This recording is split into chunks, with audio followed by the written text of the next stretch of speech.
التي لعبت هنا في مدينة مراكش. أشكركم جزيلا. تمرير الفرصة ما زالت متواصلة.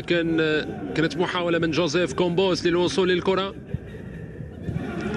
الدفاع يتدخل، سفيان يخلف كرة في وسط الملعب لنادي الكوكب المراكشي في فرصة جديدة، محاولة جديدة، المرور، المراوغة، الدفاع يتدخل.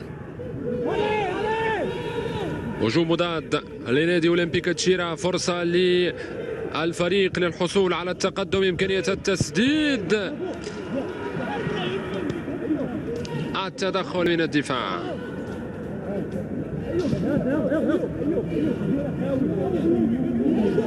في آخر لحظة تدخل الماضية بشكل مثالي، بشكل جيد، تمكن من استرجاع الكرة بسرعة.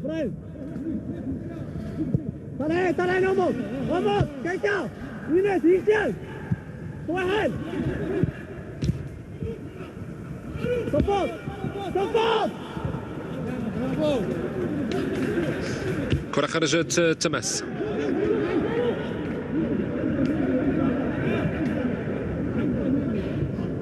لفائدة ولمصلحة نادي أولمبيك تشيرا.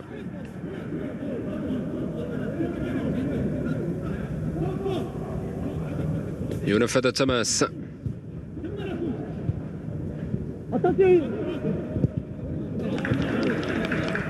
كرة تجاوزت الخط، خرجت تماس مرة أخرى.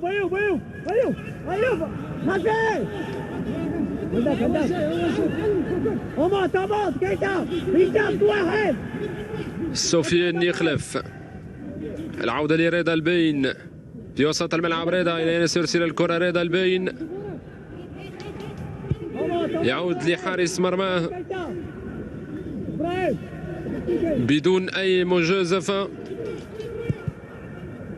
التمرير لرضا البين، كرة على مستوى خط الدفاع، العودة لحارس المرمى. بعد ذلك سفيان يخلف، يتقدم سفيان، يسرع سفيان، ينطلق سفيان،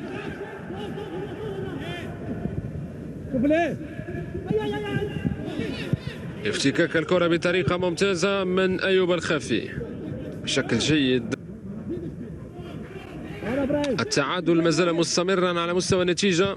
شوط صراحة ممتع، فيه العديد من الفرص، فيه العديد من المحاولات من الجانبين، لكن أبرز الفرص كانت من جانب نادي الكوكب المراكشي الذي كان قادرا على التسجيل وكان قادرا على الوصول للمرمى في أكثر من فرصة وفي أكثر من مناسبة.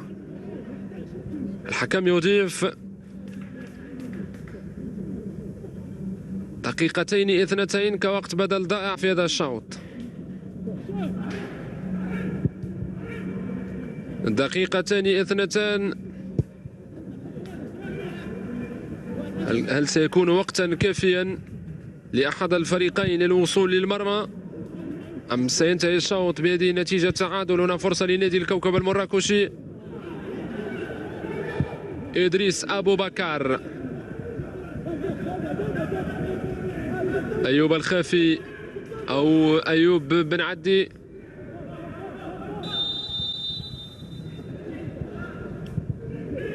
تنفذ الكرة ثابتة بسرعة. بوشاقور، العرضية من بوشاقور، بحث عن أبو بكر، كانت فرصة لنادي أولمبيك تشيرا، العرضية خارج الملعب، ركلة مرمى للكوكب المراكشي.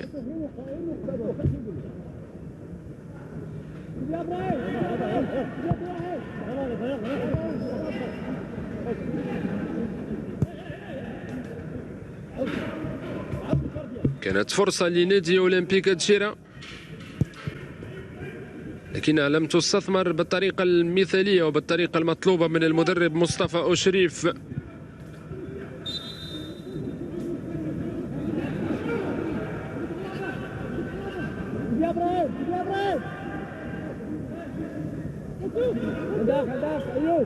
مقابلة صراحة بدون تحفظ دفاعي من الجانبين، مقابلة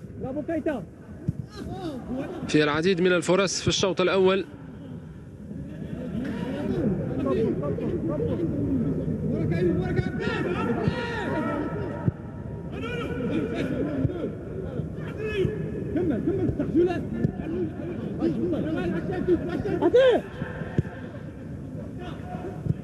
جوزيف كومبوس هنا التمرير.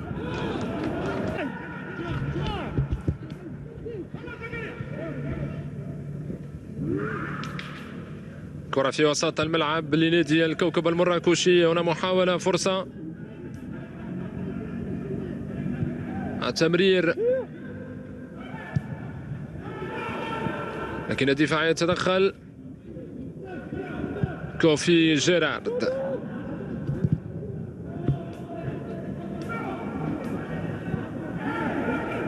بالنسبة للمباريات التي لعبت يوم الأحد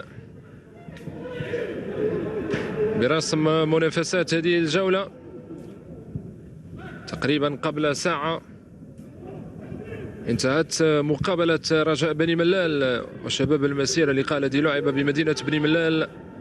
نهاية المقابلة بالتعادل بنتيجة 2-2. هنا فرصة، محاولة لنادي الكوكب المراكشي في منطقة الجزاء، لكن الدفاع يتدخل.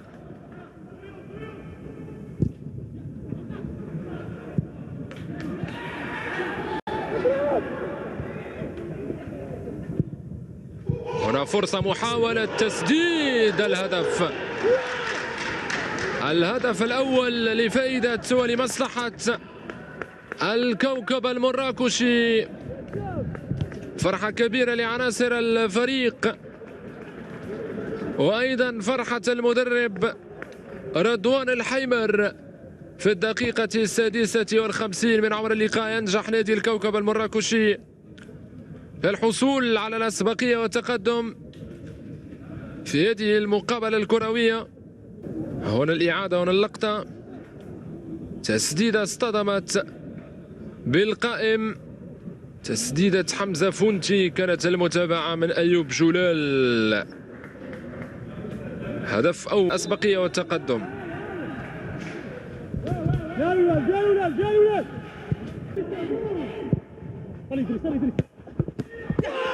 ضربة رأسية والهدف، ضربة رأسية والهدف، هدف التعادل لنادي أولمبيك تشيرا.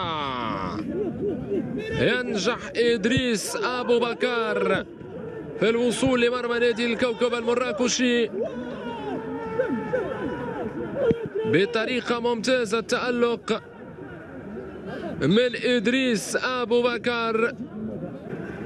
هنا اللقطة، هنا الإعادة العرضية وصلت لإدريس أبو بكر. ضربة رأسية لم يجد مع أي حل حارس مرمى نادي الكوكب المراكشي. تصبح في إنقاذ نادي أولمبيك تشيرا على الأقل من 3 أهداف محققة باحتساب ركلة الجزاء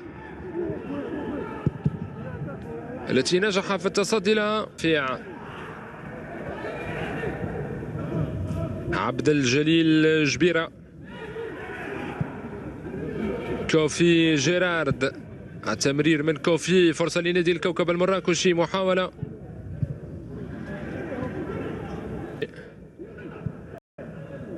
التمرير، الكرة تصل لحمزة رفيع، فرصة لنادي الكوكب المراكشي، محاولة المرور، يسجل، ينجح حمزة رفيع في تسجيل الهدف الثاني للكوكب المراكشي وتقدم لنادي الكوكب المراكشي. هنا اللقطة، هنا الإعادة،